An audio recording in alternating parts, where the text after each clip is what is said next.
ఎర్రవెల్లి సభలో CM Revanth Reddy BJP BRS పై తీవ్ర స్థాయిలో విమర్శలు చేశారు. తాము అధికారంలోకి వచ్చాక స్థానిక నీటి ప్రాజెక్టులు పూర్తి చేస్తామని హామీ ఇచ్చారు. డీకే అరుణకు కాంగ్రెస్ పార్టీ అన్ని పదవులు ఇచ్చినా ఆమె పార్టీకి విధేయత చూపలేదన్నారు. గ్యారంటీలపై కేటీఆర్ కు తనదైన శైలిలో సవాల్ విసిరారు రేవంత్ రెడ్డి. జరిగిన అసెంబ్లీ ఎన్నికల్లో కాంగ్రెస్ పార్టీని ఓడగొట్టడానికి బీఆర్ఎస్ బీజేపీలు ఒక్కటైనరు. మరి ఇవాళ అదే బంగ్లా రాజకీయం ఈ ప్రాంతంలో నడుస్తున్నది. బంగ్లా రాజకీయానికి గుణపాఠం చెప్పి శాశ్వతంగా సమాధి కట్టి ఈ గద్వాల ఈ నడిగడ్డ కాంగ్రెస్ పార్టీ అడ్డ 3 రంగుల జెండా ఈ గడ్డ మీద ఎగరేయడానికి మీరందరూ సిద్ధంగా ఉన్నారనే సంగతి నాకు తెలుసు. 70 సంవత్సరాల తర్వాత మన పాలమూరుకి తెలంగాణకు నాయకత్వం వహించే అవకాశం వచ్చింది.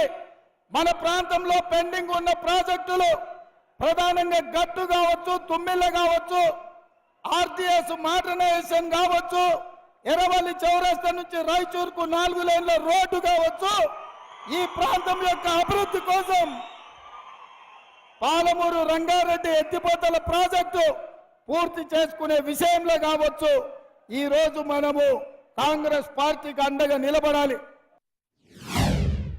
బంగ్లాలో బొట్లో కత్తి పెట్టుకొని బయలుదేరిండ్రు కాంగ్రెస్ పార్టీని సంపాలని, ఈ ఎన్నికల్లో ఓడించాలని. నేను అడుగుతున్న నడిగడ్డ బిడ్డల్ని, అరుణమ్మను జడిపిటీసీ చేసింది కాంగ్రెస్ కాదా? అరుణమ్మను ఎమ్మెల్యే చేసింది కాంగ్రెస్ కాదా? అరుణమ్మను మంత్రిని చేసింది కాంగ్రెస్ పార్టీ కాదా? భరత్ సింహారెడ్డి ఏరియాలో చేసిన దందాలు కాంగ్రెస్ పార్టీని అడ్డం పెట్టుకొని వందల వేల కోట్ల రూపాయలు సంపాదించుకోలేదా? కాంగ్రెస్ పార్టీ బంగ్లాలకేం తక్కువ వేసింది. ఇవాళ కాంగ్రెస్ పార్టీని ఓడించాలని బంగ్లాలు కుట్ర రాజకీయాలు చేస్తున్నారు. కాంగ్రెస్ పార్టీని గెలిపిస్తేనే మన నడిగడ్డ ప్రాంతం అభివృద్ధి చెందుతుంది.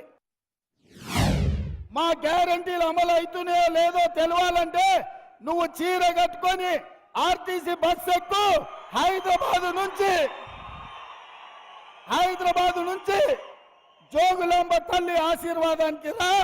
నిన్నెవరైనా ఒక్క పైసా అడిగితే మా పథకాలు అమలు కానట్టు, అడగకుండా జోగులాంబ దగ్గర దించుతే మా గ్యారంటీలు అమలు అయినట్టు. అదే విధంగా ఆయన అంటున్నాడు కారు ఖరాబ్ అయింది కార్ఖానకు పోయిందని. నేను అంటున్నా కారు ఖరాబ్ అవ్వడు కాదు, అనం జద్దది కార్ఖానా నుంచి ఇంకా రాదు, తూకానికి అమ్మాల్సిందే. జుమ్మరాత్ బజార్లో మీ కారు తెగ నమ్మాల్సిందే.